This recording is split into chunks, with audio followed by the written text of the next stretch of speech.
Hi, I'm very excited to bring you this episode of Life of Love with Julie and Friends. My special guest today is a multi generational shaman, and her name is Roxanne Chaput. And she has some great messages for us about connecting to our soul.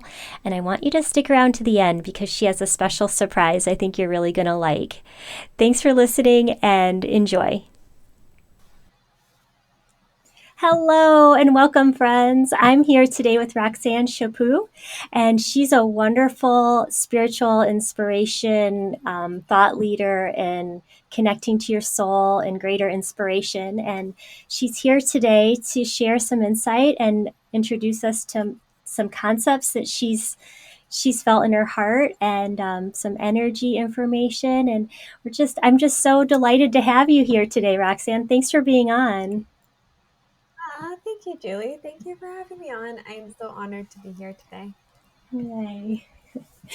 Well, yeah. So the first thing I wanted to ask you about was if somebody was new to the idea of listening to their soul or connecting to their soul, what would you give them as like a platform, like a sounding board to jump off to just explore that idea of what's your soul and how do you connect with it? What's the easy way? Yeah, absolutely. So, the best piece of advice that I would give is really to silence the noise within the logical sense of our mind and really allow our intuition and our instinctual sense of ourselves and really tune in to that incredible guiding voice that has been guiding us our entire life. However, a lot of us have kind of desensitized ourselves to really following ourselves and really to just quieting the noise in order to be able to really listen to it and to really hone in on where we're being guided. So that would be the first step. Absolutely. Okay, so what you're saying is everybody's soul is constantly trying to connect with them, and that somehow through conditioning or our society, we sort of tune it out and we don't realize it. Right. So if we think of our soul and the concept of energy, knowing that we are energetic beings and that we are electromagnetic beings and that we are vibrations and we are frequency. However, when we have constant disruptions that are happening within our receptors, within our energy receptors, so, negativity or anything that, watch TV shows and music and all these things that kind of distract us from actually connecting to our emotions and to the soul aspect of our energy, that cause those disruptions and those imprints within our energy don't really allow us to truly effectively connect to our soul and to our energy because we're always kind of being bombarded with different messages that aren't really our own individual messages. Like what we were saying a little bit earlier, of what you just mentioned about the conditionings and the conformities that have kind of been placed on us when we think about the music that we listen to, social media, streams that we see. All these things are put into our receptors where they distract us from actually connecting ourselves to our own purest part of ourselves, which is our energy, our soul. Hmm. Well, that's it's a huge thing. It's a huge thing to realize that awareness that we are being bombarded. And I think that was huge for me was when I stopped to really take in how I was feeling. The biggest thing, and maybe you can relate, is that I just try to just sit and feel my heartbeat and then just go from there and check in with all the systems of my body. Like, is my mind racing? Can I calm it? Are my shoulders up in my ears? There's like a million things, or sometimes your stomach can tell you that things are off. Like, if you have a constant upset stomach, your soul's trying to get you to be quiet. Do you notice that your body sends signals um, that might be your soul trying to connect with you? Yeah, absolutely. And I think that breath work is so important. And it doesn't have to be in the form of meditation when we think of this. But as we start to embark on this journey to really connecting to our soulful aspect of who we are, it's really important that we're questioning the belief systems that have befallen us or that we've created within ourselves by what we've been, you know, receptive to. So I think that when we start questioning that belief system a little bit more, like why do I always feel the need to be busy? Why do I always feel the need to be, watching a TV show or listening to music? Why can't I just stand still within my own presence and my own energy and just concentrate on my own breath? And when we're doing a little bit of this breath work, and we're doing like deep breath work, it really connects us, soulfully connects us, really, if we think about it, because we're actually able, even though our mind is still racing as we're doing the breath work, eventually the thoughts start to come less and less and less. It's a practice. So when we're doing this incredible breath work, it's really just allowing ourselves to be like, okay, like, when we're feeling ourselves and we're breathing into ourselves, where are the disruptions happening? Where do I feel off balance? Where do I feel off kilter? Does my heart feel heavy? When we think about our energy and our chakras within our body, so chakras are like little energy turbines that are within our body. So do I feel like something is off balance? Do I feel like, like you said, digestive issues? Am I experiencing, like just a weight on my shoulders, like I'm carrying the weight, of the world on myself? So all these things, when we're doing this breath work and we're able to actually just sit with ourselves and really just breathe into ourselves and breathe into the energetic disposition of who we are, we're then able to see where there's some disruption and actually allow our guiding voice to be the one that's telling us, opposed to the logical sense where it's always trying to push away the issue until the issue becomes so vast or so great that we can no longer suppress it. Right. Yeah. So that's to me, like, that's the scary thing about some of our medicine practices. We'll go to the doctor and say, hey, we have this going on. And instead of working on it energetically, we might put another energy into our body, which further masks what we needed to deal with. So I totally adore what you're talking about, because it's empowering to know that you can be your own advocate. And I'd never tell someone not to go to the doctor, but maybe ask yourself, is this something I can work through? Is this something I can concentrate on and release, versus having that perspective that you're broken. Like, we are so powerful. We're Right. such. I always tell people you're a divine being, and I'm not making it up. It's like we are all here for a Yeah. reason. It's easy to not wake up. Like we are sensitive, like very fragile things, and it is a miracle every day you wake up. So there's a reason you're here, and it's not to cover up your light. It's not to feel inadequate, and it's our divine right to feel good, and to have that Right. resourcefulness. I would love, and I know it might be tricky to describe, but I mean, would you have a simple breath technique that someone who's just starting out can just sort of, and I realize that this can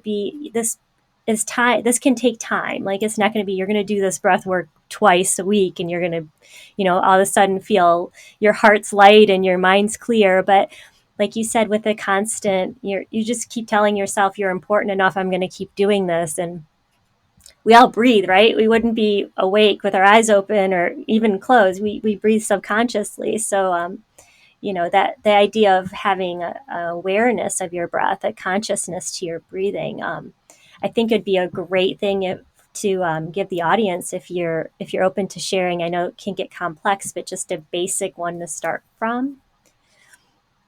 Yeah, absolutely. And a little bit to that as well about healing, and we'll talk about traditional medicinal healing opposed to pharmaceutical healing and more modern day healing.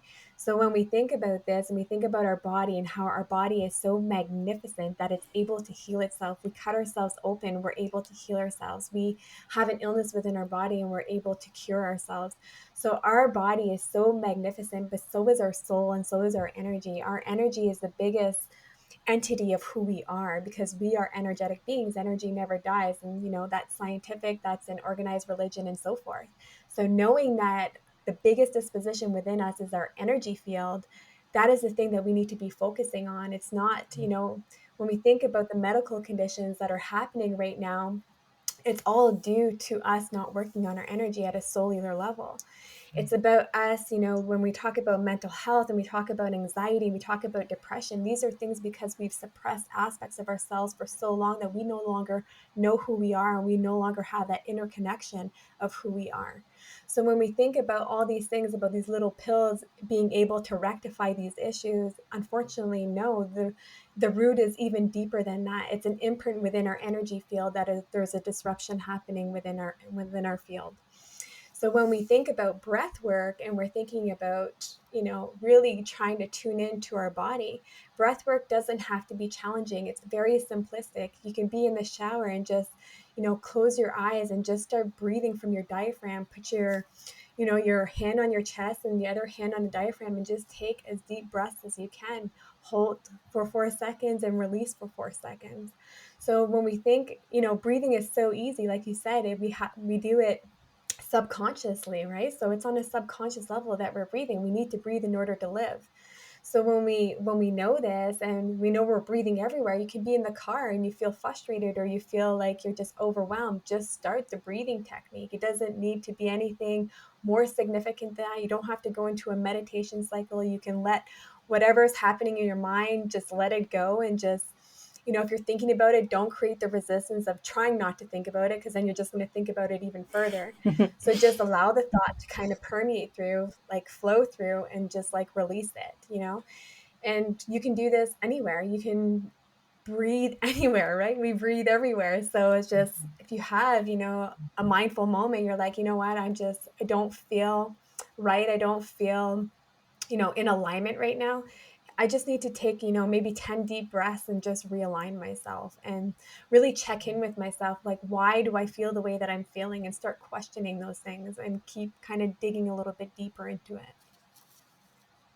I love that. Yes, and like you said, it can be so simple, but it's just tuning in and tuning out, like tuning out of the distraction and tuning into yourself.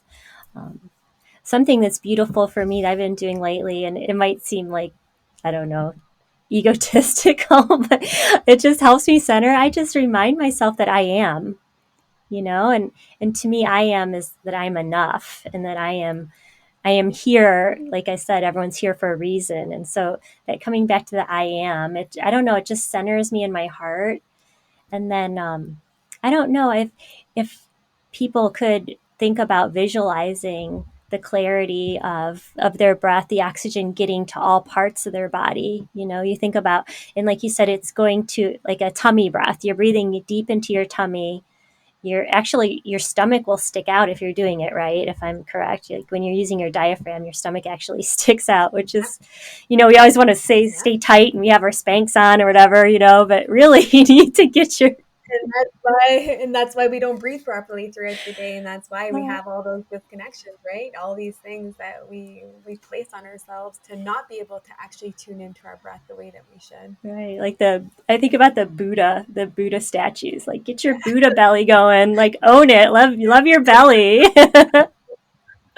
It's your Absolutely, and like solar you said, plexus, your center of strength, and then would you actually like talk to people a little bit about like if you're breathing up through Gaia, excuse me, through the earth, like the electromagnetic energy that's coming through the earth, we are tapped into it, but you can consciously say, okay, Gaia, I'm here, support me, and just breathe up through your root chakra, your sacral, your solar plexus, your heart, and just go all the way up through. You don't even have to know all the chakras, but just to know that you have an energy line that goes up through the center of your body, and then it connects you to your soul, and just be like, okay, I'm just going up and down a little bit, just to visualize like that movement. I mean, do you find that powerful?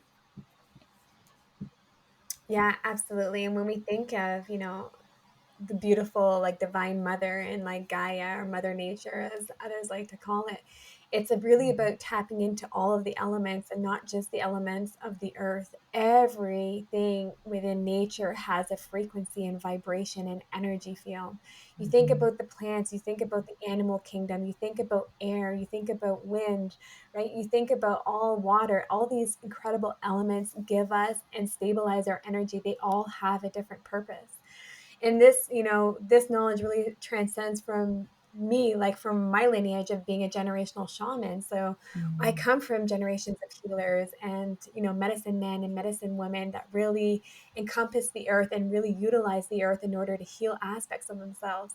So we think about the energy field and that is really permeating through the earth, and it's allowing our vibration to resync itself. If we think about, you know, our rhythm and just the way that we are, it just is like a recalibration of our vibration. But the important thing about when we do this work is that you are barefoot and that you actually are actually interconnected with the earth and not with your shoes and your socks on, all these things that disrupt our energy fields.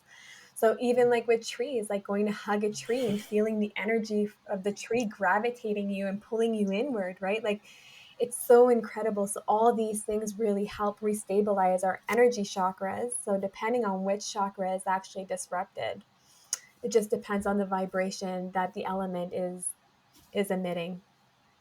So you're saying if we can just put ourselves in the right situation with the intention of receiving healing, or maybe even not, maybe just open, just be connected, be curious to the nature, what however it can show up for you.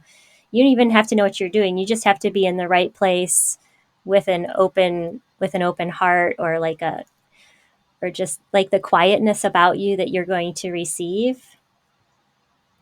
Yeah, and I think that, we don't always need to be busy within our mind, right? We don't always need to be busy within our energy. And sometimes we just need to stand still and be still. And you can do this in your backyard. You have earth in your backyard. You can go and step out onto the earth barefoot and just people do, and they're like, oh my goodness, like I never even thought I'd be this much, like have this much more energy, that I'd feel re-energized. I'm like, that's because you're not taught this. We're not taught how to kind of re-energize ourselves and how to kind of calibrate our vibration. So yeah, like just, and it doesn't have to be, like I said, like you don't have to be hard on yourself. It doesn't have to be something that we overcomplicate. Just go out and be with nature and allow like the frequency and the vibrations to kind of just settle your own energy field.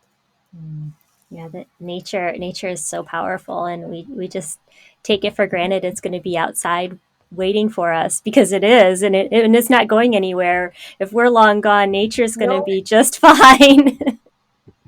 exactly. And like our energy, unfortunately, doesn't recalibrate itself within concrete walls, right? And brick walls. So nobody ever before in life I've ever heard that they've felt regenerated after being in a, a concrete brick wall or a home. Is always they were in nature. They went camping, they kind of went for a nature walk, and then they just felt, or even just a walk around the neighborhood. And it's just like that much more to reset our energy. Yeah, I noticed that like in the morning, the birds help me recalibrate. They help me raise my vibration. Like certain cardinals will come in, and they're just. I feel like they're singing for me to help me get my energy, my frequency up, and it's just amazing if you get curious about things that are happening around. How many things that are supporting you that you wouldn't even notice. I do have one more question, and Yeah, so I wonder, with you being in a lineage of shamans, can you do you know if your role has changed as your generation, or can you talk about? I'm just curious about historically how the shaman, the role has been, or if it stays pretty steady, or is that evolving as humanity evolves, or what's your take on that? I'm just curious. yeah, so when we think about shamanism, and just for the listeners that don't quite know what shamans are, so shamanism has been around for over 100,000 years. This is a tried, tested, and true healing modality that happened in many tribes and many cultures throughout the world. And what shamans were referred to were like the medicine man, the medicine woman, the energy healer, the energy doctor, the spirit doctor. So any of those names really ended up, being under the entity of being called a shaman, just like our doctors are now today. They have different specializations. However, they're still named a doctor. So all shamans have their own specialization. And when we think about the traditional healing modality, we've definitely changed and we've definitely evolved, and I'm not going to say necessarily it's in a great way, because I think that the more like traditional and the more ancient, history of like healing was a little bit better. I think a lot of people were more in tune with their spirit, were more in tune to actually receiving natural healing. So when we think of like the modern day world, the shamans are still trying to do and affect the same type of healing. However, we have so many other distractions that are kind of around like the clients that we work with, and we're not just geared to one tribe anymore. We are now serving, a lot of the shamans are serving the world, or they're serving a country, or they're serving a province or a state or whatnot. So I think that that has definitely changed. I think that the wisdom is still there because I think the wisdom has been transcended. And I think that we've been able to kind of add some, modern twist to like old traditions. However, I do feel like I'm more of an ancient healer. I do more traditional healing. I really try and stay true to the indigenous healing roots that I have. However, obviously with Zoom and all that, we're almost more in of a modern world of and a modern concept of healing. Mm. Well, as you were talking about that, I felt a sense of peace come over me. So I truly feel your power as a healer, and I felt spiritually connected, through Zoom calls, and so I think it's a powerful medium, and it's sort of neat. And I wonder if the shaman of ages are like jealous. They're like, we never had this. Like, Never had Zoom. we were beating And even drums, right? And I love drums. Don't get me wrong. yeah, The drum is an important thing, but that was their Zoom was like a drum, right? They're like, bring it in. Let's go. yeah. And I still do drumming. I still do ancient native drumming. I believe in holding on to my native drum. That's something that has never left me. I do my native rattling as well. However, I have done a combination of like Tibetan bowls, crystal bowls, just to emit different frequencies within our energetic chakras. And the great thing is that when you are doing it through Zoom, being an energy healer, we can read the energy, right? So we can know where the actual energetic disruption is happening within the body, either through Zoom or in person. But just being like a very personable person, an empathic person, I love having that physical connection and like being there when they're actually going through their actual healing ceremony, when we're at the like the triumphant like stage of their healing journey. And really, that is really kind of, you know, the best part about being a shaman. So that has been a bit of a challenge. However, we make do, and we still affect the same healing, but it's just on my end. I would love to like be in person and be there for the hug as they're releasing everything, and so forth. Definitely. Yeah, I'm a very tactile person too. I relate to that. I would like to direct any of the listeners to your website to get more information about your healing and your programs that you offer. Because I think that people might be interested in connecting with you on a healing level, and helping them remove any blocks that might be sort of stubborn, because we've had a lot of generations of baggage, and there's a lot to I like to shove it off, like slough it off, like shake it away. Sort of like when an elk on the Serengeti gets it gets pursued by a prey, by like some kind of lion. When they survive, you always see them just stop and they just shake. And to me, it's like, if we could just shake things off like they do, it's like they're resetting It's like they all know. their chakras. They're just like, okay, I'm better. And you see dogs do it after they have a confrontation. Like, we can learn so much by being curious about how other beings resolve conflict, or perceived any kind of perceived So threat. they do have actually, when we think about animals, they reset their nervous system when they do like that tremor, right? It's like resetting their system. And human beings are the only ones that really relive things over a million times, regret, guilt, and resentment, and all those things, or fear, right? So it's really interesting. We can learn a lot from the animal kingdom, most definitely. Do you have your drum close? Would you like to close with a little drumming for my audience? But yeah, I'll grab my gem here in 1 second. Thank you. Can you hear it? Can you hear it? Oh, it's beautiful.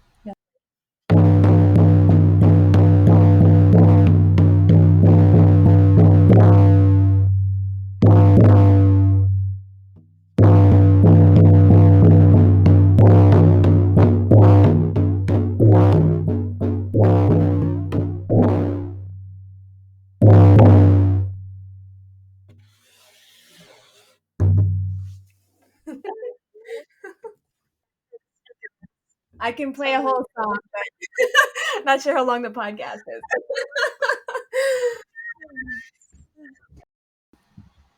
Yes. That was lovely. I totally felt that through the speakers. Totally. Thank you, Roxanne. I really adored our time together. Thank you for having me, Julie. It was such an honor to be here. Sounds great. Sending so much love and so much light and so much peace. Miigwech.